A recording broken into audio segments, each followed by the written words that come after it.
I've never had a every 3 week thing. No, so it would be a team meeting, would be an IEP meeting, it would be during like a grade level. That's what I was told, that was what was happening a couple years ago. It may not have been happening last year, but we still got I mean, the director of student services meeting with the faculty at that grade and asking for... Wouldn't be the director, it would have just been like the special ed liaison, the teachers within that grade, and they would just say, okay, we have these 5 students on IEPs. How are they doing? How are they doing? Like very generic, like not... The middle school has more team level meetings than the high school, so maybe that's So their experience. that could very much be exactly what I'm talking about. So I don't know if these are still happening. I get a lot of They comments still from are in parents. team level meetings. Right, but I get a lot of comments from parents saying that they don't know what's going on, that they have to actively reach out to say, how is it doing? And then lastly, has to do with service delivery. So that's basically the special ed teacher teaching Tommy how to read or whatever that might be. So within the IEP is a legally binding contract between the parent and the school.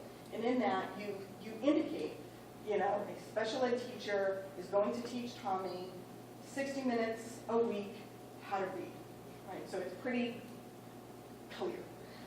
And then this year, that's not always happening. So, you know, if a special ed liaison is busy, then a paraprofessional might provide that service. But a paraprofessional isn't trained to deliver that service.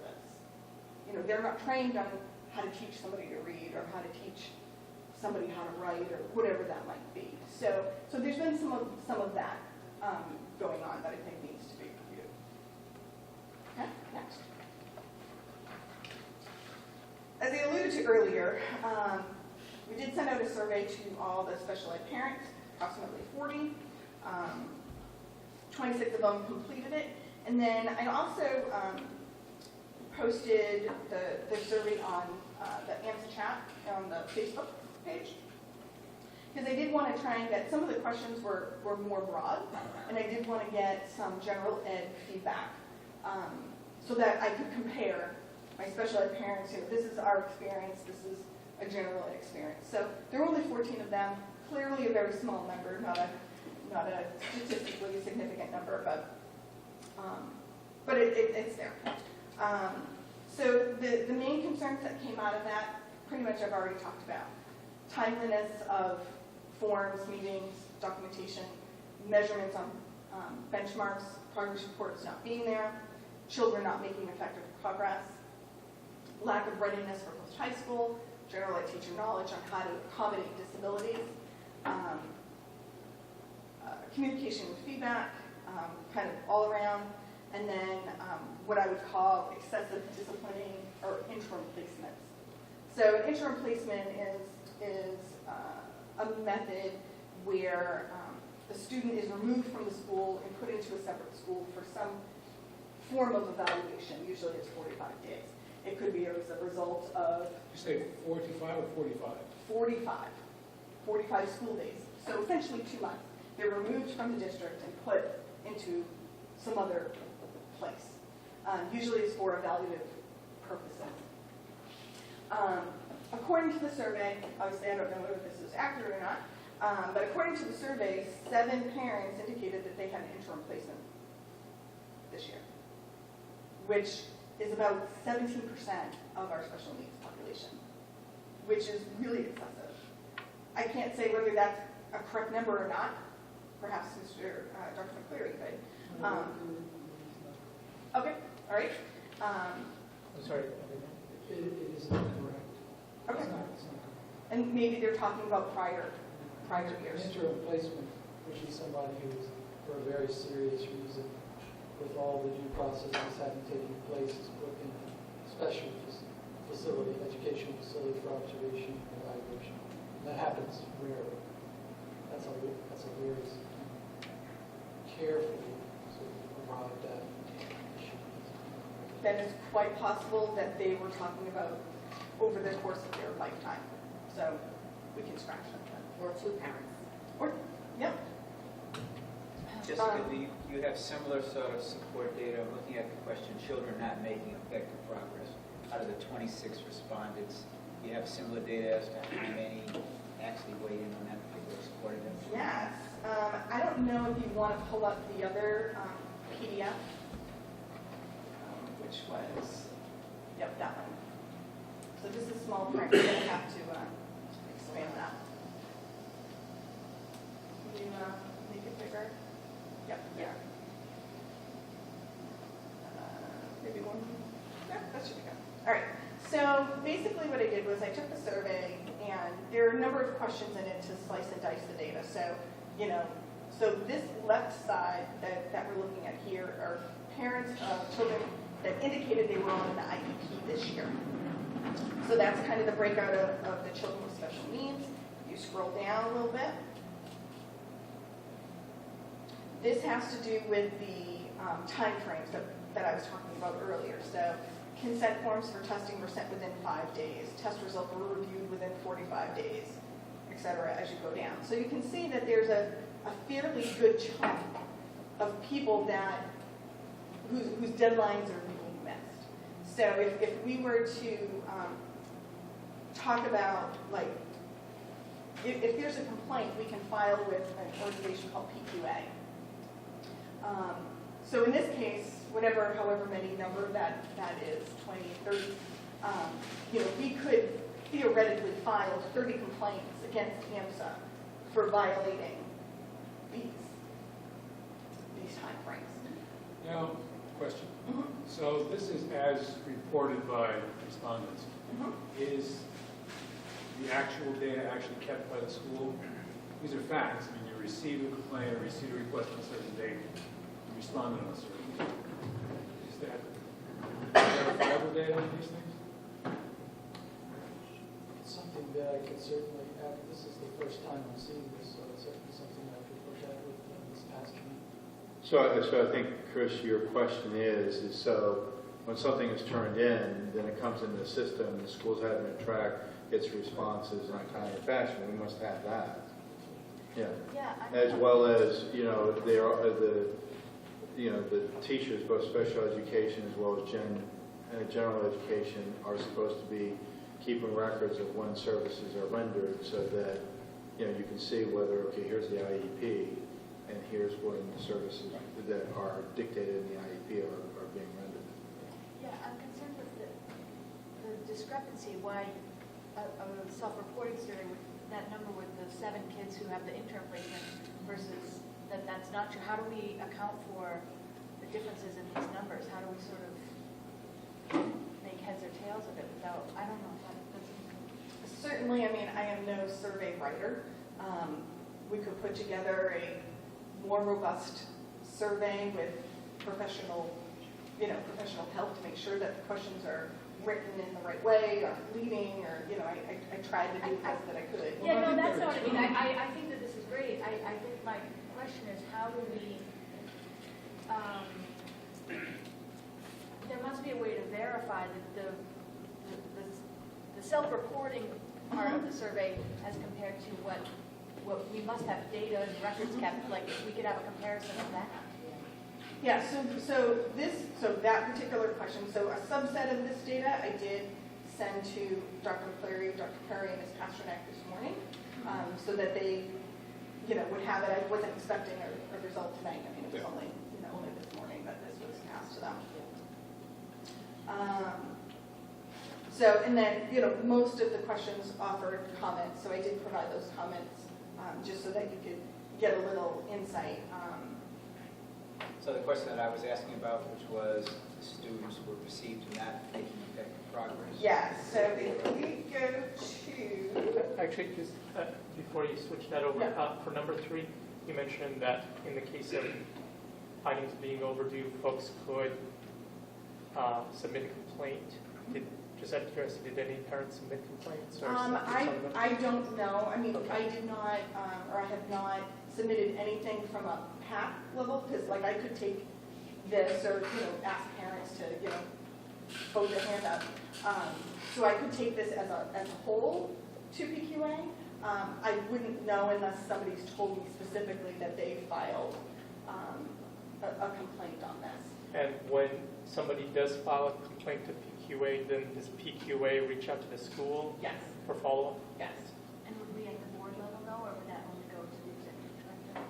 I Well, think it would only go to Erin. well, typically, if there's a complaint, it would come to the school, and it would come to the person who's in charge of the school, which would be me, and it would come also probably copied to whoever is on their list as being in charge of special education, which would be Erin. Yeah. Then the school will be given a certain number of days to respond to it.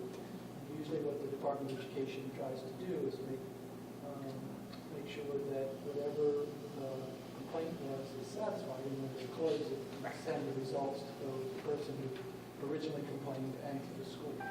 For example, that's what happened with the earlier issue having to do with enrollment. That's a typical procedure. So Yeah. at this point, we haven't. So just to put some I'm sorry, and at this point, have we received any of these kind of? Not on this. So just to put some context around this, so the PAC is not responsible for keeping the records, obviously, the school is. And so PAC is simply reporting out to the board some survey results, which may be accurate, may not be accurate. You know, For all it's I know, this- the same person could have filled it out 26 times. No, I understand. And so the point is that, the board can then say to the executive director, we'd like to have some insight into, whether services are being, some reassurance that services are being rendered. How do you know that? How, it's documented, obviously, and if that's the case, then you move forward. At a minimum, it would suggest that better communications, is probably a goal here.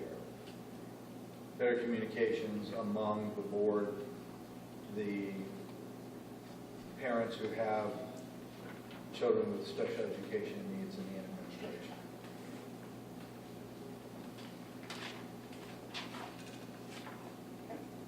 To go to, Just a time check. It's- yeah. Okay, if you can, nope, Oh, same scroll one? down, yeah. Nope, Oops. back.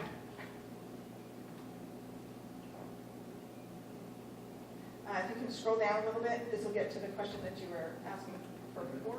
Keep going. There you go.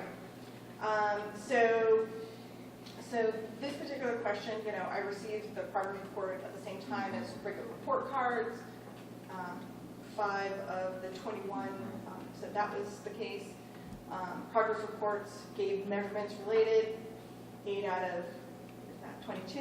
And then overall, my child made effective progress over the course of the year. So 9 out of 23 indicated they did not feel that their child made effective progress. Now there is a legal definition of effective progress. So effective progress doesn't have to be leaps and bounds. So if I just take a step legally, that's effective progress, as long as there's movement forward. My assumption is when somebody looks at that, they're saying, I expected my child to take a whole step, not a baby step. So, that one is a little bit ambiguous. It's very subjective to the parent. Yeah, I was interested as to whether it was just a couple of parents or how many. In this case, we've got 20, 25% or so. Yeah. I hadn't intended to necessarily go through all of these, but if you could scroll down a little bit more to question number 5.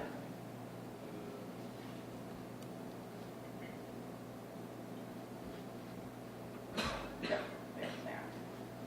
So this one, these again are all kind of subjective, like, do you believe, how do you feel, kind of a thing.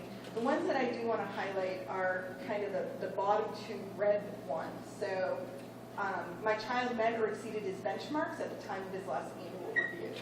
So again, when we say those measurements, and we say we expect, Johnny to be able to read 50 words a minute, or whatever it is, this is saying that 14 out of 22 their child did not meet their stated benchmarks for the year.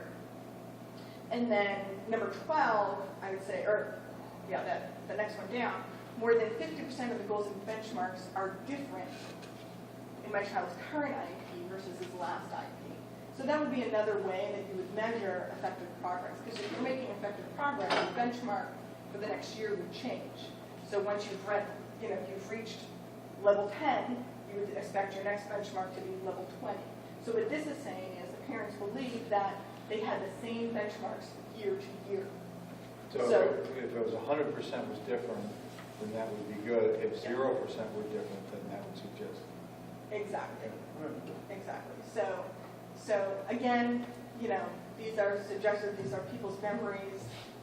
I'm sure, the school has historical documents of, all the different IEPs, so that could be validated or invalidated. But this is certainly the parent perspective. Is it your sense that there's been any change over the course of the year? I know there was a lot of transition at the beginning of the year in this department. It's hard to say. The beginning of the year was very tumultuous, I think, for everybody. Particularly our kids, the entire staff essentially left. I think the parents tried to give the school a lot of leeway to say, okay, everybody's trying to figure out what it is they're supposed to be doing, who they're supposed to be talking to. But we did I guess you could say we did expect that a lot of those things would be rectified by the middle of the year. I will say that I do feel like since my comments at the last meeting, Dr. Curry was great. He joined us at our last PAC meeting, which was on basic rights. I've gotten some reports that feel like Ms. Pasternak has changed her approach in talking to some of the parents. But I can't say that there's really been a difference from the beginning of the year to now. I think this has been kind of the status quo. Just for clarity, Dr. McCarter, when did Ms. Pasternak start? When did you start working with special ed? I think sometime late September. Okay. Yeah, so there was a period of time where there was nobody, heading up that. And parenthetically, if there's another basic rights workshop, I certainly encourage members of the board to attend. Because it gives a nice outline in terms of what. So I've been to two. I came to this one, but I also had attended a couple when I was on the school committee at Lanyard. Very informative. So essentially, this is what I was presenting. What we would like to see is we'd like to see some training on diversity and differential learning. Should I be doing something? Huh? Should I be doing something? If you want to flip back to the other one, you can. You don't have to. Sure. I'm sorry, training for who? Teachers and administration. So to understand, these children are equal to all other children. I think there are some attitudes about what a special ed child could or couldn't do. Can they take AP? If they take AP, can they get accommodations? And the answer is yes. There shouldn't be any question. As I indicated last time, I would love to have an outside review of our special education program. How it's set up, is this really the right thing? Clearly, there's some challenges that we continue to have, even with the consultant that we've had on, I think, since October. So maybe a different set of eyes on it would be beneficial. I'd also like a review of the discipline procedures and training to ensure that children that have special needs are actually going through, because there is, as Dr. McCleary said, a very prescribed process that a child with special needs goes through to identify is whatever happened the result of their disability. If it is, then you go option A. If it's not, then you can go option B. I would love to get a plan presented to the Board of Trustees and or myself on how the administration plans to address some of these concerns that I raised. And then I would love to have financial support reinstated so that we can start to bring in outside speakers and workshops. Our workshops were always very well attended, 50, 60, 70 people. They were generally broad in nature, whereas, yes, they helped the special need parent, but they were also very relevant to the general ed population. I'm not talking like thousands of dollars, but, you know. What has the funding looked like in the past? 1 year, we spent $2,000 on one particular person that was, again, very well attended. It was on anxiety. Other years, it's been $300, $400. It's not. I mean, you try to find people that will come for free, but usually the ones that Get what you pay for. right. So that's it. That's all I get to say. Board members serve for free. Yeah, my point. Well, I'm just saying, you get what you pay for. No, I know what you're saying. So like there was one time we had a woman who came to talk about anxiety, and instead of paying her, she had a book. And Mr. Mercado purchased like 40 books and gave them to all the teachers. I don't know if you remember if you were here or if you bought a book. But so instead of paying her directly, he kind of used like professional development funds to buy her materials to send to the teachers so that they could learn how to better work with kids that had anxiety. You know, so there's certainly creative ways that things can happen. Do people have any questions on this? We'll get to governance with a little bit of an update on it. Yeah, actually, that was going to be my question, is in terms of, were some of these recommendations shared in governance? Okay, so I guess we'll get to next steps with that. So, and substantive concerns about special ed, are we following the letter of the law, are we following the spirit of the law, are we fulfilling the charter in helping all children, the high ability, low ability? Yeah. When's the time to discuss that?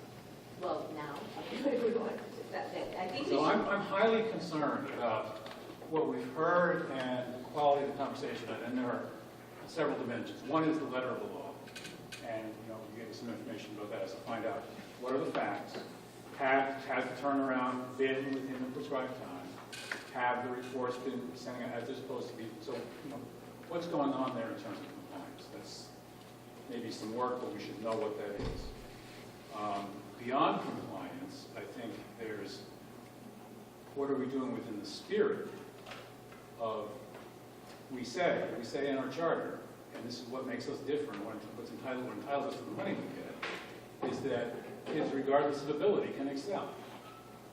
So do we really believe that? Are we behaving that way? We're hearing this kind of feedback, and again, it's self-report. You can qualify it 7 ways to Sunday, but it's alarming. So we want to find out what the compliance thing is. I had included in our packages the story from the Telegram and Gazette last December, where the picture of our progress against our goals for ELL and students with disabilities is appalling, both in magnitude and direction. Yeah, I should say a few words about that, because this really concerns not what's going on inside the school in terms of the way that the current special education population or ELL population is being served. It has to do with how many of the students Yes, we I have. understand that, So, and I find this appalling. I think the reason I want to qualify it is because it's an ongoing debate. It's been going for years, whether charter schools have the same number of students in But it those. speaks to an attitude when you have a charter that says children will excel regardless of ability. No, I understand what you're saying, but what I'm trying to point out is that the school has now a wait list, and and we admit people through a lottery, which is of course random. And how you market the lottery says something about your attitude towards children regarding ability.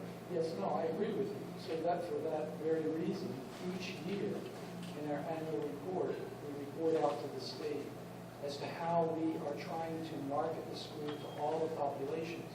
So for example, to take ELL students, we have a flyer and we translate it into different languages that are spoken in the local area.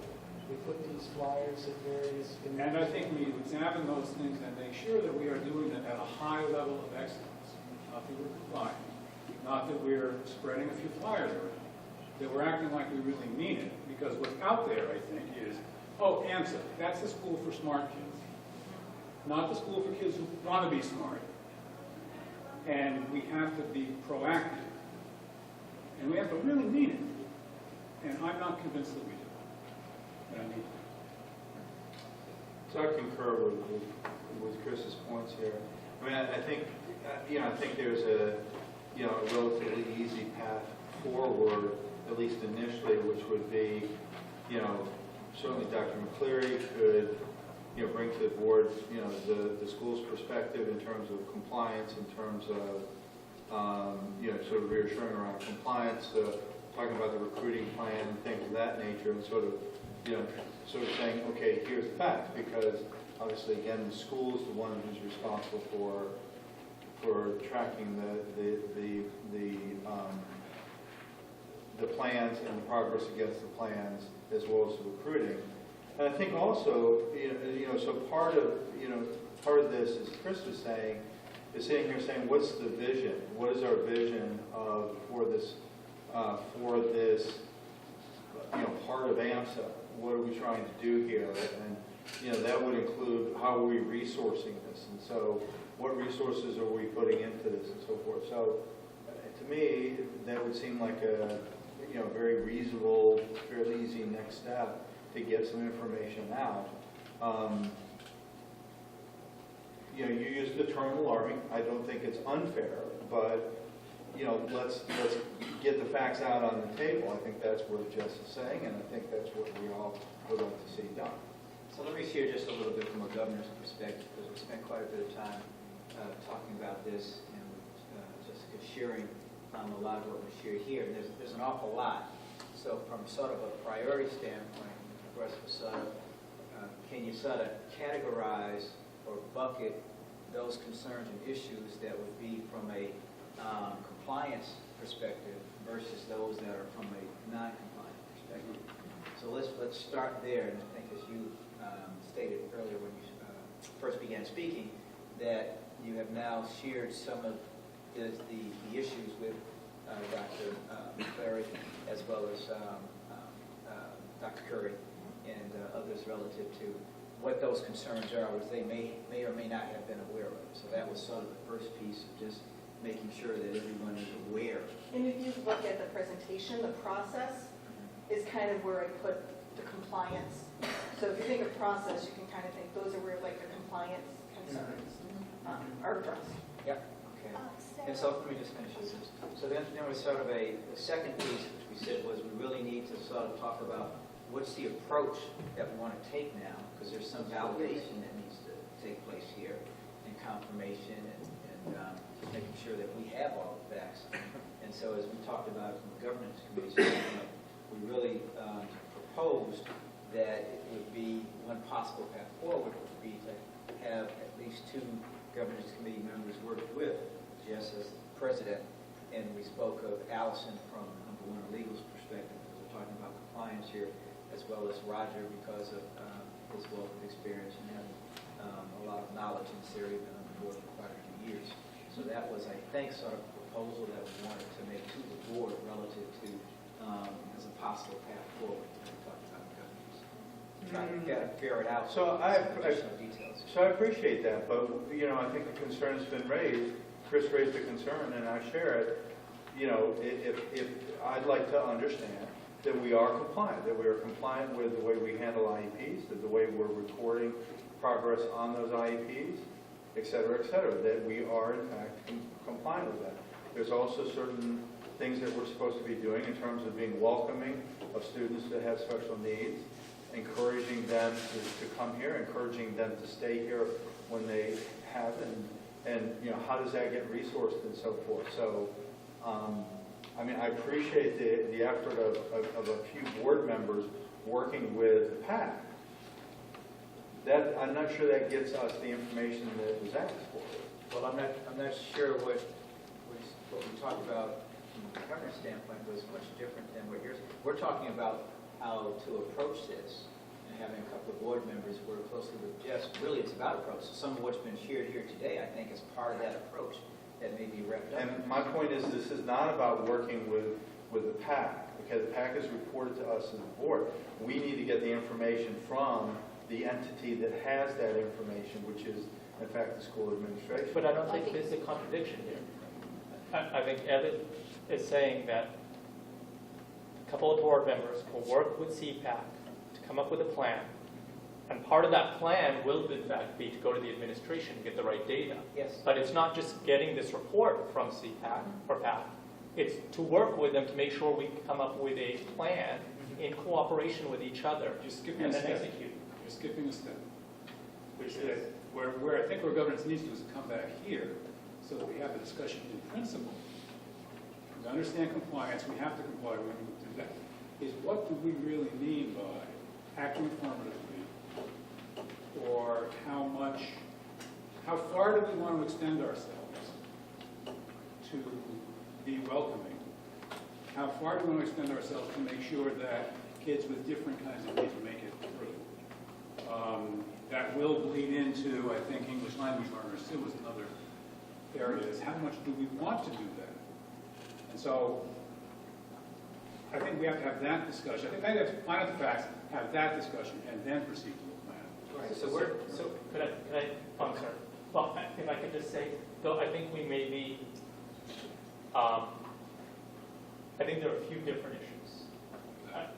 And I think the couple that you mentioned in terms of some of the things spoken to here, I think we need to address them. It is related, but I think it is somewhat distinct from coming to a plan with Jessica and CPAC on how do we address these concerns. Because these concerns are immediate, and they need immediate addressing. If we're out of compliance, we need to get in compliance. If we're away from the spirit of what we should be doing, we need to get into that.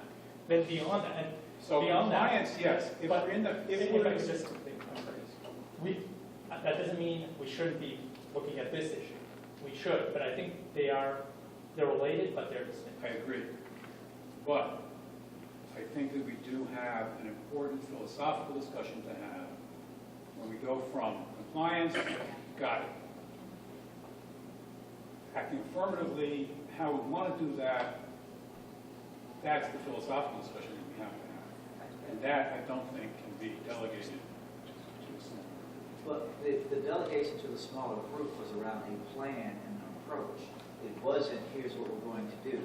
So we're not skipping any of the steps that you talked about. It's just that we felt that, and still do, that having a laid out approach to come back and say, here's the plan, based on having worked with Jess, and the priority we felt initially is compliance. So not that the other issues aren't as important, but we have to ensure the school viability. So we first start with... Oh, absolutely compliance, but the philosophical discussion needs to be one of the first steps in the plan. No, I disagree. That's not the first step. The first step in It's the one of plan, the- the one of first the- step in the plan is to get the administration of the school. Ken, I did not say the first step. Okay, excuse me. What we need to do is get the administration to bring to the board, not PAC, okay? That's not our responsibility. Our responsibility is to oversee the administration of the school to see if we are compliant. If the school comes back and says, we're in compliance, then we can move forward with this idea of a plan and so forth. But I don't know how we can create a plan if we don't even know whether we're in compliance or not. So, I guess for me, the first step, now you've met, I guess I'm going to defer to you, Dr. McCleary, with what's been shared with you at this point. Do you feel you have enough information to walk down the path of looking at what's compliant, what's not compliant? The intent of the governance committee was to at least work with CPAC president, Jess, to make sure that, number one, we have all the issues covered that have been brought up, and then to form an approach as to what would be the next steps, bring that back to the board and say, here is the approach. And I think what I hear you, Ken, saying is that from your perspective, you like to say, well, we've heard it. Can the administration just respond to what's been shared at this point? What I hear you saying is we've got to plan. We've got to develop an approach. What I'm saying is we don't even know where we are. So how can you develop a plan to address issues when you don't know? Okay, this is self-reported data, which is good in that it is giving us an alert that there may be an issue. But that's not records. Records are kept by the school. And the school has specific responsibilities to know what students have IEPs and whether those IEPs are being worked. And so they should be able to look at those records and report back to the board and say, we're in compliance or we're not in compliance. And the answer to that question tells us then where we need to go. So I want to defer back to you, Dr. Cleary. Do you feel you have enough information based on what's been shared at this point in order to respond to to verify and validate where we believe we are in compliance, or if there are any situations we think we're not in compliance? Do you have enough information at this point? I think I have general information, but I need something. Again, speaking for Ms. Pasternak, who deals with this every day along with special education teachers, there needs to be specific information. So if somebody, for example, says that, if somebody says in a survey that their IEP isn't being effectively addressed or the steps are not being taken, I don't know which IEP to look at unless somebody says, okay, I'm Ms. Smith, you have not fulfilled my IEP within the allotted time or so, whatever it is. And then we're responsive to that.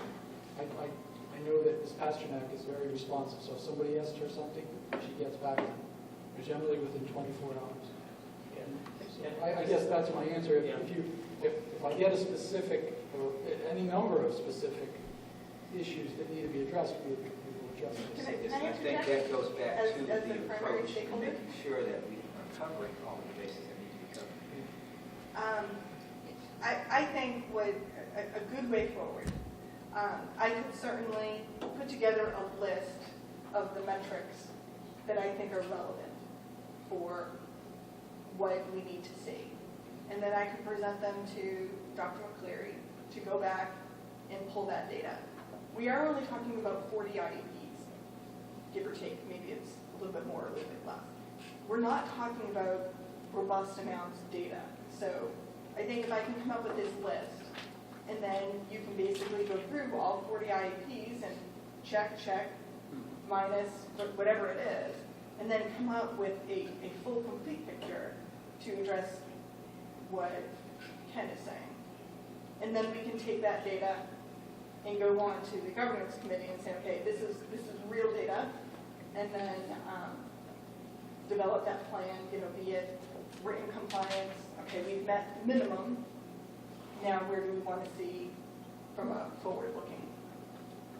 And mine is the only one who's troubled by the fact that we have the PAC giving a presentation talking about the fact that we are not in compliance and that we don't, and with only 40 IEPs, plus or minus, that the administration of the school cannot come to us and say, no, we're in compliance. We've looked at the records and we're in compliance. So I don't have an issue with if that's all that it takes. I don't know that that's all it takes. I saw a lot of data presented, and it seemed, and I don't know the details, and that's why I saw value in what was suggested in terms of 2 board members and Jessica getting together to make sure we're in agreement. What is the data we need to get back from the administration? It's not a 2-month exploration and discussion on the planning phase. It's just a brief get together, make sure we're in agreement on what are the attributes we need. It may be more than just IEP dates. I don't know. I don't understand what is required. And then go to the administration requesting that information. I understand you don't know that, but the administration does know or should know that they are in compliance with the IEPs or not. But is it just the IEPs? No, but we should. But that's, if it's more than just the IEPs, that's why we need a plan to make sure, are we in compliance with IEPs and other things? So for example, Respectfully, I disagree. We have had, I don't know how many days now, that someone has provided information to the administration that parents feel that we are not in compliance. And it should be fairly easy for the administration to sit there and look at the records and say, no, we are in compliance. I would have expected this evening to be reassured that we are in compliance with the 40 IEPs that we have. Okay, well, Ms. Teskey came to the governance committee meeting, and we asked her to put this together, and she provided the information to the administration today. Yeah, I think, I don't think they- to reiterate, if Ms. Pasternak or special education teacher is provided with a specific request, we respond to that request. So, but questions by their very nature have to be specific. I can't answer a generalized question. It's a specific student, a specific IEP. Well, the general question is more on time frame and some of those compliance issues, the time frame issues, right? That's the general question, right? More than aggregate information, but I think the school had to provide. Sure. Excuse me, the first question is really, does the school have the records? I mean, it seems like a simple question, and The if school legally, does have the excuse me, records. if legally I'm the sorry, school, you cannot speak. This is not a dialogue. well, This is, the it's a school discussion. has the records. It is a discussion among board members. Okay, because I haven't heard Dr. McCleary say he has the records. I just want He to did put say that out that there, because earlier. that's what your board members basically So say. I like Jess's suggestion of coming up with a list of very focused questions. When you say metrics, like for instance, how many IEPs are X, and if it's a manageable task, I think that's a good place to start. And I think it is concerning. We want to make sure, of course, that we are doing not only what we absolutely have to, but everything we can for our students. So I like your suggestion. Must be the name. Good year, good taste. Or our moms did.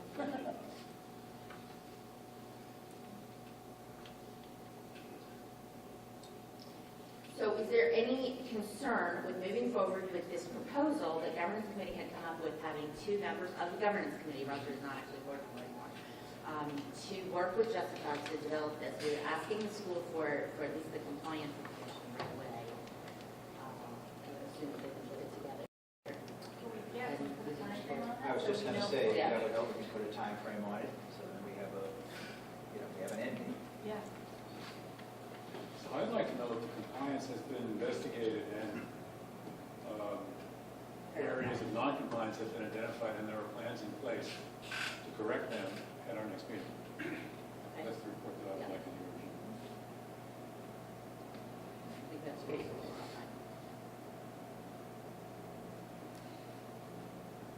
All right, we'll ask the school to provide that for June.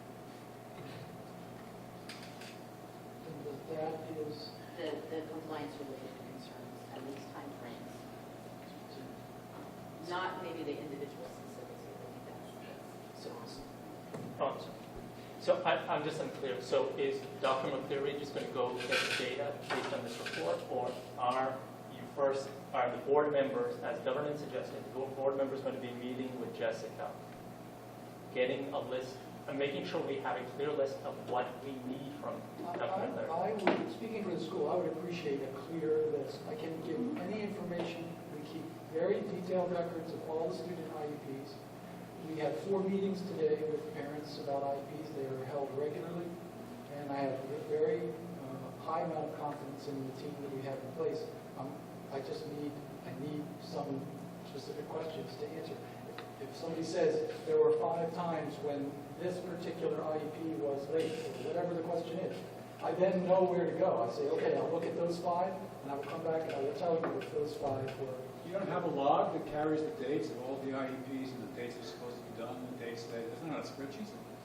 Yes, but I don't know what, how much, do you want me to just look at all 40 IEPs and see if there are any irregularities and then report that back? Is that what you're asking? I'm trying to get some clarity. There were a lot of things said here, some very general, some moving closer to specific, but I need to know what exactly is being looked for. So governance, You know, I can, sorry. I see. so governance has made a recommendation to the board. Chris has basically made a proposal or suggestion, which I think is very good, which is one relative to by the next meeting. We have what's been identified as non-compliance and what are the plans to be put in place so that those items do become compliant. Is this something we need to vote on as a board so that we can move forward, Now, or I do we think just that I need? would like just general consensus, however, that people are comfortable with this approach and with the people that So I'll just say, I'm comfortable with the approach. Dr. McCleary is asking for specific questions. I heard generality there. I think there's value in having Jessica I think and the the board document members. that I provided this morning is very specific. Like, I've had, 5 complaints of this happening, 6 complaints of that happening. So I think, and I want to say that's maybe like 12 questions in total. I mean, it wasn't, it's not like 50 When was the document provided? this morning. To whom? You, Dr. Curry, and Aaron. Is that the survey? It is a subset of the survey that was specific to compliance issues. So I was was going an to, email? This was an Yep. email? Okay. and I was going to send the entire survey, but like with the compliance issues, I kind of pulled out the specific compliance issues so it wouldn't get kind of muddled with, subjective and opinion and stuff like that. So I'll just jump in since you guys started the conversation. I'm comfortable with the idea of addressing these specific issues through the approach that you said, with the caveat that we get information at the next meeting that says, these are, we have these many IEPs and we are in compliance or we are not. We should be able to look at the records and be able to say, yes, we're in compliance, or no, we're not. So that's what Chris said, Correct. which is what I made. So that's what I say. I'm fine with going with the approach that the governance committee has said. Now that we are saying, in a more immediate sense, we're going to get some feedback about the specific compliance. I was going to ask Just an earlier. unusual way to say it's a great idea. I was going to ask earlier, if this is not in our folders, is it possible for us to get a copy of both this presentation and the one with the data? Yeah. No, it's not. Not the ones with data, but those two things. The 2 things that we were presented tonight, can you email that to us? Thank you. They'll be uploaded, Yeah. they'll be uploaded with the meeting minutes. and- Okay. Thank you. Thank you so much. Thank you. Thank you. I just had one question just to understand the next step. So you sent the list to Dr. McCleary. Are now we expecting that governance is not going to be speaking with Jessica and we're all set that Dr. McCleary has a specific question? No. Or, That's only one. No, Or- it's two, okay, yeah, you can, two steps, which is that still the recommendation was for both Roger and Allison to meet with Jess and ferret out what issues, questions need to be asked, which some may have already been provided, other additional ones. And then with that happening, then Dr. McCleary and the administration would come back with what items fall into a non-compliance category, which ones we say, oh, these are actually compliant, and what are the solutions and recommendations that path forward for those items that are not compliant to become compliant items.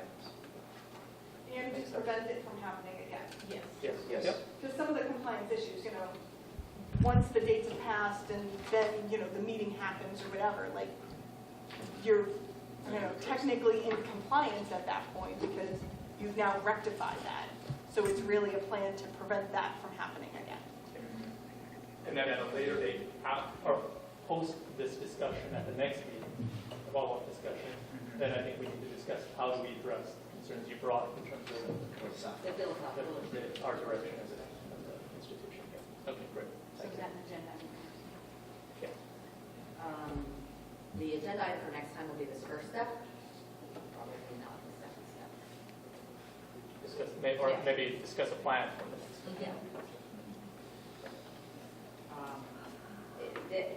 As you started with the governance committee, was there any other updates you wanted to say?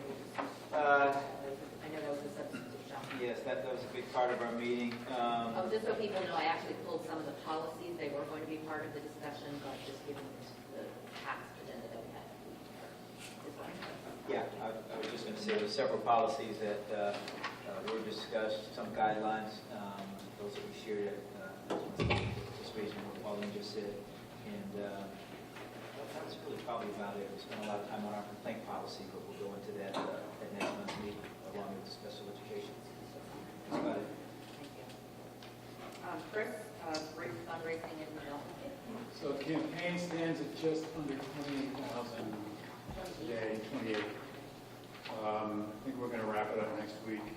And by wrapping it up means we're going to stop chasing them. Of course, we'll always accept money. But there'll be one more follow-up. As I think I mentioned before, I think we have actually done a little bit more than we've done in the past. You know, in terms of, there was a discussion of the campaign with PTO, there was, you know, the call-a-thon, there was the augmented thank yous, and there were a couple of things that Maureen did that we had not done before. So you know, I think we gave it a good effort. We'll wrap it up, see where it leads us. Is it a timing issue this time of year? Maybe this is more or less the time of year we did last year.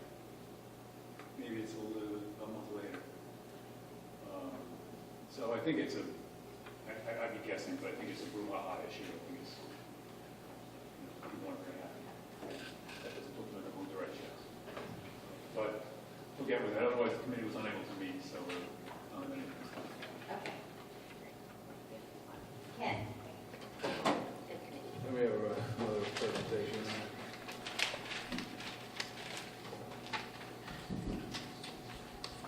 So all of you have in your packet ones with small, I also made some copies that are 2 to a page. I didn't realize it was going to be in there. So for those of you who have eyesight like me, you're welcome to do the 2 to page. So when we go down to the next one, so I'm pleased obviously to report on behalf of the Education Committee. So you all will recall that in March I did an initial brief out of some of the material and said that it was going to take a couple more months before we were ready to report out to you on recommendations. So although the first 3 bullets are in the presentation, again, I'm not going to cover those because we already talked about those at March. So if you go on to the next one. So here's the membership, as you recall. Dr. McCleary, Dr. Curry have been present at the meetings and been providing some great insights. And I say that because, you know, so Dr. McCleary at the last meeting said, you know, it'd really be good for us to go through an exercise as a committee to sort of each come to the next meeting ready to say, you know, sort of what is the purpose of education? What is it we're trying to accomplish? And it's a great question because it does provide a foundation for so much of what the Education Committee has been discussing. But they, both Dr. McCleary and Dr. Curry, have been at the meetings providing great insights. Jess has been, as faculty rep, has been there providing sort of faculty perspective as well. And then we have, well, in addition to Liz and me, and I guess Jess too, we have 5 parents that are supporting there. So the next one is the mission. I'm not going to go through that. Again, this was something that we covered. Other than to say that this is the mission of the Education Committee as laid out in the bylaws. So again, we come straight from that. The next one, talking again about the fact that we are supposed to do pre-board tasks, meaning on behalf of the board to examine certain issues relative to academic program success and faithfulness to the charter as defined and sustained through the charter, the accountability plan, the curriculum and instructional policies, and so forth. We're also supposed to look at training and awareness for not only the committee but the board, and also do some annual goal setting, report out to you, do self-evaluation, and so forth. Next chart talks about progress and goals. Again, you know, some of these are ongoing, some of these have been accomplished. Some of these, I guess, report to the board we're doing this month, and then the next one is going to be a committee self-evaluation that we're in the process of doing. So the next one talks about the challenges, and so this is where we start to get into, again, the Education Committee has been struggling with maintaining a perspective on governance. That is, sort of planning, providing a planning framework for the work that is done, ensuring the goals are met, as opposed to management, which would be organizing the work rather than the framework, or operations actually doing that work. And so management and operations clearly are in the hands of the administration, governance in the hands of the board, and therefore the Education Committee, serving on behalf of the board, does that. As you might imagine, when you talk about academic program success and faithfulness to the charter, the line is not really clear between what is governance and what is management and operations, and so that's been part of our discussions there. So, so that covers sort of the first two bullets here. The next three cover the topics, and I'm going to get into these more in detail in the coming slides, so I won't talk about that. But again, our challenges that we've been focusing on are the role of technology, encouraging innovation, and then the use of alternative learning strategies. Okay. So this next slide, recommended focus areas, within the context of ensuring the school's academic program success and faithfulness to the charter, we have spent most of our time talking about three issues.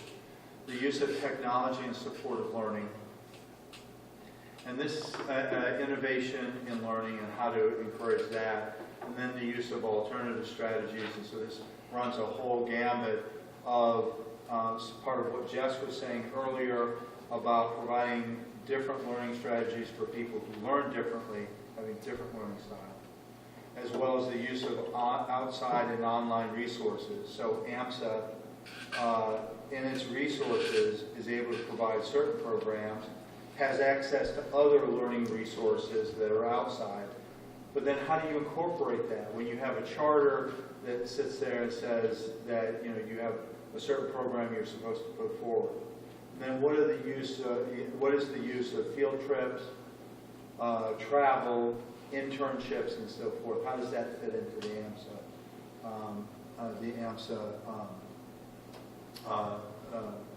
AMSA academic program? So technology. So let me talk just briefly about all three of these. So technology. So Dr. McCleary and Dr. Curry have been, the discussions with them have been very helpful. Jess has provided her perspective as a member of the faculty as well.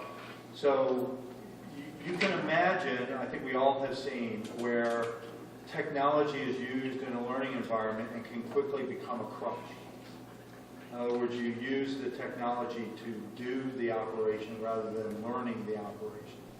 And so because of much of our stuff is around math, science, technology, certainly you use technology. We teach computer science. You use computers as you're teaching computer science. But then when you start to get into other fields, at what point does technology in fact become an interfering factor in the student's learning? And that's not easy to do. It's a struggle, obviously, that Dr. McCleary, Dr. Curry, the faculty, they're dealing with on an ongoing basis as they take a look at the curriculum, take a look at ways of using them. So Dr. McCleary had pointed out some things that have been done previously, some things that he is initiating himself. An example of that is in this year's budget, some additional funding for technology resources and so forth. So there's, in this regard, so think now of our role in a governance role of taking a look at the academic program as stewards of that program, of faithfulness charter. Can you go back one chart? I'm sorry. And faithfulness to the charter and taking a look at the charter. How can, given our charter is as old as it is, how do we incorporate technology into that in a way that recognizes the benefits of technology? So, example, the access to outside resources to learn more, to learn better. But also recognizing that when kids leave AMSA and they go to college, they're going to be using technology there, and so preparing them for that as well. And all doing that in a way that it doesn't interfere. So how do we as a board struggle with that, support that, and so forth? And then what is the administration doing about that? That's, that's where a lot of our discussions were. Innovation, going to the next one, innovation and learning. There's a lot of innovation. We have creative faculty, they come up with ideas. Some ideas are very experimental, some ideas are connected to the charter, to the curriculum, others perhaps not so much. So not all new curriculum elements are necessarily innovations. And even those that are innovations, not all of them support our charter. And so how do we, as a board, see the role of innovation, ways to encourage that, policies to set up and so forth in order to encourage innovation and learning. And of course, Dr. McCleary again, and Dr. Curry and the faculty, the department chairs are doing their own thing to try to encourage innovation. We had some discussions about the use of alternative learning strategies. I think we all recognize that different people learn in different ways. And again, AMSA has limited resources, and so therefore can provide a broader program if it taps into them. So maybe a good example of that would be foreign languages that we don't have the resources to be able to teach in-house, but we could allow them to use to tap into outside resources for that. Well, how does that fit into our program? How do we ensure that those are they're rigorous? How do we ensure the quality, the academic program success, and so forth? And so it's not just about providing those resources, but then also making sure that they fit into our curriculum and to our charter-driven curriculums. How do we incorporate field trips? So we have lots of field trips, some of which connect back to the curriculum and support the curriculum, others that don't seem to. There are some field trips like Nature's Classroom that we used to do and we don't anymore. There's some things that we do now, and we put some energy and resources to. Some succeed and go forward, others do not. How do we decide which ones to encourage and so forth, and which ones maybe don't get encouraged? How about travel, especially international travel? We have international trips, and we talk about sort of this global world that we're a part of and so forth. So how does that factor in? Do we try to connect that back to the curriculum? Many schools provide opportunities for internships where students can not only learn on a theoretical level, but they can go apply that in the real world, which helps reinforce the learning, provide some context then for when they go to college, they have some real world experience that they're able to use in addition to what they've learned in school. That provides some of the foundation. That sounds great, but then then the school's got to administer that, support that. There's financial resources involved in that. There's what role does that? How does that fit into the AMSA curriculum and so forth? So again, all sort of difficult challenges. So these are three of the challenges that we came up with in terms of our focus areas to sort of recommend to you, to the board. The Education Committee offers this up as perhaps three places to start for the board to look at. And again, in a governance capacity as stewards of AMSA's academic program success and faithfulness to the charter. So next slide, please. So then for each of these, some questions come up, okay? So what is our position on these three areas? The use of technology, innovation in learning, innovation in the classroom, alternative learning strategies. What is our position on And, you know, this is a broad set of stakeholders here. So it's not only the board, and the board members and how we feel about this individually and collectively, but then there's the administration who has some insights into this, the faculty, the parents, the students, and so forth. We all sort of have our different perspectives, and so trying to bring that together when there are different perspectives. Even within the board, there are different perspectives, for example, on the use of technology. Some feeling that we ought to be doing things, you know, taking on technology more aggressively, and others not. But you expand beyond the board and start looking at other stakeholders that we are responsible for responding to, the positions are very different. So then if we then, you know, try to ascertain what the community's position is in that, okay, what is our role in doing that? And specifically, what policies need to be implemented. So these would be policies in some part that the board might be responsible for, and policies, on the other hand, that the administration is responsible for. What infrastructure needs to be there? So, you know, technology certainly is an easy idea of how infrastructure, in fact, we need to have. But even, you know, again, if you look at an internship program, well, now you're talking about administrative resources that have to be dedicated to nurturing that, to getting internship opportunities and so forth. So there's infrastructure, staffing, budget. Each of these areas would require professional development because as our understanding of how to use technology, of how to encourage innovation, of how to use alternative learning strategies, each of these, you know, are continuing to evolve and will obviously continue to evolve for, you know, for the foreseeable future. So professional development has to be done on that. So there's a whole range of things that we would need to provide, even if, you know, we sort of figured out what we wanted to do, what our vision of success would look like. Well, what's the path there, and what resources do we need to focus on? And then how do we evaluate the effectiveness of that? And so there's obviously a monetary thing. If we're going to invest certain resources, are we getting a return on the investment? But there's also, you know, a limited amount of time and a focus of resources, okay? You know, Dr. McCleary, Dr. Curry, other members of the administration, the faculty, et cetera. There's only so many hours in the day, and so how do we focus our resources in the right areas? Innovation and learning is an excellent example of that.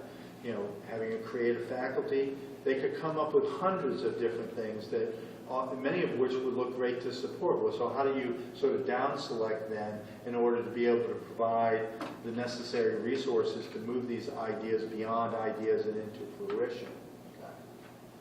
And then how do we evaluate this against our charter? Our charter has some specific things, and Dr. McCleary has some ideas about, you know, where we have gone over the previous 10 years in terms of the charter and our faithfulness to that, and returning to some of the earlier trends in the charter, and that's attractive. And so, but if that is in fact what we're trying to do, how do we measure the effectiveness of the specific steps that we take? So, some very meaty questions for the board to explore. Okay, next one. So then at the time, you know, if you're going to take action, if the board is going to take action, so there are different mechanisms for doing this. So the board could take some of these things, some of these questions on itself, if it felt that it was important to do that. In many cases, the executive director is already doing some things, and we could, you know, say, for example, hey, Dr. McCleary, we'd like you to come in and talk about, you know, your philosophy of using technology to support learning. Give us some, you know, insights on that. What are your plans to do that? What are the resources that you're going to need to support those plans and so forth? So the ED is another way.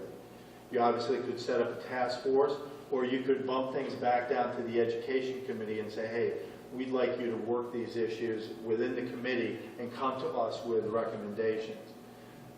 All four of these are available to us on the board. They're different appropriateness. You know, we can't take everything on as a board. And so there are times when we might want to kick certain things back to others. Again, for example, the Ed Committee might be an appropriate resource. The Executive Director, who's already doing things in all of these areas, would also be a good resource, and so we'd want to take a look at that. The Education Committee is very interested, though, in understanding from the board, what does the board feel that the Education Committee could do to support the board in its decision-making on that, okay? So we struggled, obviously, coming up with, these areas, and then coming up with some questions, and then saying, okay, here's the next steps. Okay, what can the Education Committee do to support that? And then, we need not only to provide you support, but we're looking to get guidance in our planning as an Education Committee for the next year. What are some of the things that we need to take on? So all these initial issues came, sort of bubbled up from within the board.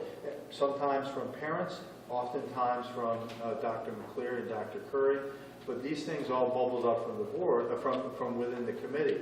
But we're also, in looking at the year to come, thinking that the board might want to sit here and direct the committee and give us some guidance on how we ought to do that. This last point around training, there are some specific responsibilities that are outlined to us as board members. If you take a look at Mass General Law, if you look at the Code of Mass Regulations, if you look at what the Department of Elementary and Secondary Education provide to us as a board in terms of guidance, there are some specific things that we're supposed to do as a board relative to the academic program success and faithfulness to the charter. These are shared responsibilities in many cases with the executive director. The accountability plan is a good example of that. Dr. McCleary wrote that accountability plan, but we're also, and it reports out to us in terms of what the school is doing, but the board is ultimately responsible for that annual report where we're reporting on our progress. How do we evaluate our, the way, how do we assess the way that we're evaluating progress against our accountability plan? Dr. McCleary did a great job coming up with a good accountability plan. Good in the sense that it focused on fewer discrete measures, okay? But I think the board also needs to be able to, to be a very active participant in defining those elements of the accountability plan, those design elements. And Chris, that goes back to some of the work that you and I were doing earlier on in terms of, what are those design elements and how to, so there's some specific design elements, a sort of a tighter redacted set that goes in the accountability plan. But there are design elements also in the charter, as we're aware. And so how do we sort of reconcile that smaller set that is in the accountability plan with that larger set that is in the charter? And again, that's a shared responsibility between the board from a governance perspective and the administration from a management and operations perspective. So I think there's opportunity for training of the board in that in that responsibility and carrying out that responsibility in the coming year. Next one. So just to wrap up, sort of our initial set of goals is to continue to develop our strategic priorities list. This is the list that we have sort of running now in terms of right now, technology on there, innovation in the classroom, alternative learning strategies. But we have a list of strategic priorities that help us focus our time, knowing that we have, about 9 or 10 meetings over the course of the year to work together. So we're having to focus our efforts, and we'll continue to do that. The committee is aware, the Education Committee is aware of sort of, our goal, Chris, to work, through the, jointly with the Governance Committee on the key design elements and sort of that statement of guiding principles. Also, a third goal is to collaborate with the board as a whole, but also the executive director to develop strategies, policies, budgets, and so forth for these annual academic achievement goals, for the use of technology and supported learning. I think there's a lot of energy around the committee. I know some members of the board feel that way. Certainly there are members of the larger Amsac community who are asking a lot of questions about, why are we not using technology more? And so I think we should be proactive in defining what the appropriate use of technology is, articulating that, engaging the Amsac community in a larger discussion about that, and sort of rather than, minimizing the issue, actually sort of bringing it out in the open for useful discussion. The fourth goal then is to develop and conduct training not only for the Can I board. interrupt you? Sure, of course. What does annual academic achievement goals, what do you mean? There are, I'll have to look where it is, but there's some mention of where we're supposed to work with the executive director on creating annual academic achievement goals. And so I can, I thought that was in the accountability program. yeah. Are those like the APs Yes, and the CAS and those things? Right. Yeah, that would be that one. So, right, and so again, the committee is supposed to be playing a role in coming to the board with recommendations on that, again, from that governance perspective. The accountability plan is for 5 years. Yeah, it's that for 5 years. Correct. But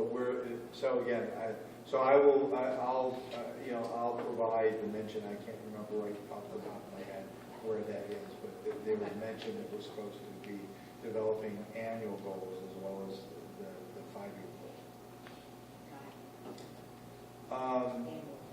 Well, they are annual. They're for 5 years, but they are annual. You have to visit them every year.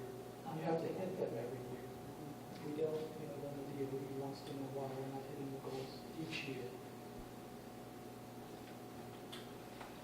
So again, the idea of training, providing sort of training, learning opportunities around that responsibility for the board, and also continue to do that on a committee level. One of the things that I had sort of as an informal goal as we were developing membership for this year, but I never got around to it, I did ask a couple of people outside, but looking to sort of add another member to the committee who might bring an outside educational perspective again, just provide an outside perspective to the education committee to sort of generate ideas, provide a different perspective and so forth. So that's it around sort of the formal presentation. Again, I guess I would just emphasize that the education committee is looking to get feedback from the board about are we on target with our recommendations? What do you want to do with the recommendations? What role could the education committee play in carrying those out? So do you, I'd like that, reaction. are you expecting that response at this time, or? Yeah, now, absolutely, right now. Yeah. So I think there's sort of acknowledgement that here's what we have. Okay. I would expect that over coming meetings or something that we might bring this back on the agenda to have a sort of a broader discussion about, what do we think about technology, innovation, alternative learning strategies? Are there other areas that that the board as a whole is looking to address? And again, sort of, as I, find myself constantly saying, on that governance level, okay, of looking at faithfulness to the charter and academic program success, recognizing obviously that Dr. McCleary and the administration and the faculty have, their own responsibilities in that, and there is a distinction between governance, as we all know, governance and management operations, and particularly in the education area, it becomes a challenge to sort of figure out where one ends and the other begins. So could I ask Colleen, as part of next month's agenda, if we have time, could we talk about some of that? Because as this being fresh, as I I'm sure, I saw a lot of people taking notes, I'm sure folks have comments. Yeah, that'd be great. And we actually focus our discussion next month on. Yeah. Okay. All right. Excellent work. No, this is actually wonderful. I mean, the work that it takes to narrow it down to 3 strategic priorities is, Well- I do not, I understand. Well, as Dr. McCleary and Dr. Curry and the members of the Education Committee who were here can attest, it did take a lot of hard work, so. And So actually, it'd probably be worse, if there's Jess, there's Melissa, there's Jen, there's Lauren, who's there, and then again, Dr. Curry out there. We're looking forward to having Tom on there as the faculty rep, hopefully, in the near future. Not that we can replace Jess, but she's threatened to continue to come to the meetings. He may choose a different committee. Then we'll have to go out and find some other faculty rep. But you are looking for an outside Yes. person as well, right? So. Well, so I think the committee as a whole has said that having Jess there to provide the faculty perspective has been helpful, as Jess and only Jess can do. You can still be on the committee. I could? Yeah. I'll make a note of that. Just out of one Only if she is appointed by the chair of the committee. Right, we end the chair. Just one thing that I think ties all 3 things together, I just want to say, I'm not afraid to forget, is if we could find somebody like that outside person, I was so struck with the woman who was present at the beginning, who came to our January. Yeah. And the idea that what we have is this kind of 19th century classical liberal arts education that we're delivering in the 21st century. Yeah. Like, okay, who's on the faculty at MIT or WPI or someplace who's done that? Yeah, but you know something, I would encourage us to really sort of engage Dr. McCleary on this, because Dr. McCleary, doing this at a charter school, and one in particular where, there's, a heavy emphasis on understanding, having deep understanding of these topics. He had some really great things to offer up, and so I think that I'd encourage that to be a starting point. Yeah. It's not to suggest having some outside perspectives in, but I think having Dr. McCleary's, Dr. Kerr's, and other, but having Dr. McCleary's perspective would be a very good grounding for the. I would welcome that, because that just seemed like that's the nut. Yeah. We're at 30 minutes. Great. Thank you, Ken. Put that on the agenda for next month. So we're at closing items here. Upcoming agenda topics, then we do have that for next month. We've got the officer elections, parent faculty rep elections. The faculty survey actually should go out. There's the top flush. There's a family survey detail. Do you need my help? Yeah. Okay. No, you should work with Dr. Freeman. Because I know Panorama does it, but I gotta go to it sort of. Yeah, yeah, pick the categories. Right, so maybe, The Family Survey Task Force is going to provide that next level of detail. So you want faculty staff? Yeah. we should look at that very soon if you want to talk about it. But it won't be the detail. Just for the- this one, right? Yeah, the top blush, because it usually takes some time to digest. Yeah.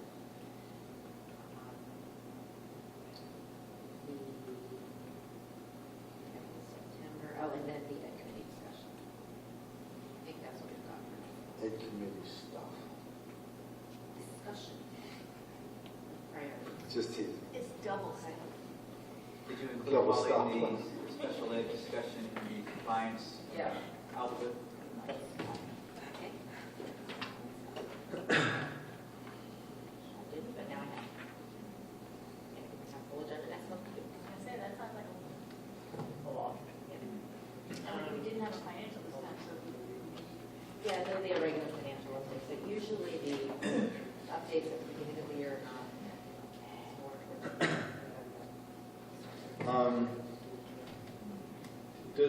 ever have to do the ED's evaluation at some point? Or maybe? The ED evaluation is generally done after we get the faculty survey results. Okay.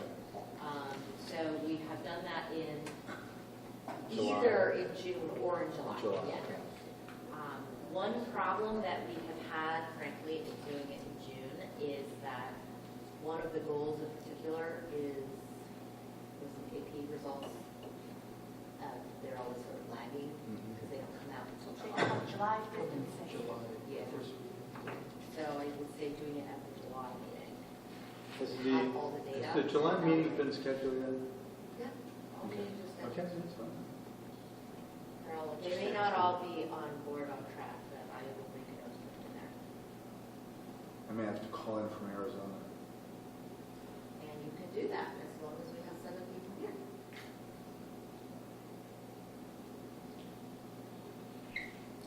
Okay. Any other agenda topics that I missed anything? All right. Okay, with that, so we're going to adjourn to executive session to discuss strategies for collective bargaining. Can I just review meeting effectiveness? So overall, we kept time on everything except the 2 topics, the CPAC review and the survey results. Okay. We went quite over. I mean, we had good discussion on both, but I think whenever we have survey discussions, I think we need to decide You're quite going a to bit need to of set more time. time, yeah, for survey discussions. All right. Yeah.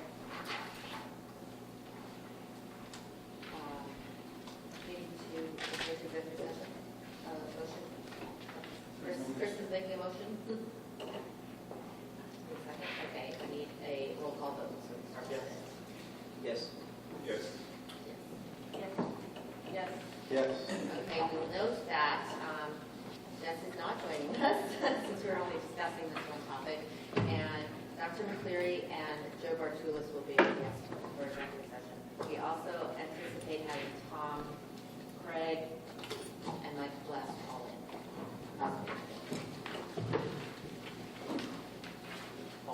Yeah. Only have 4 blue right now.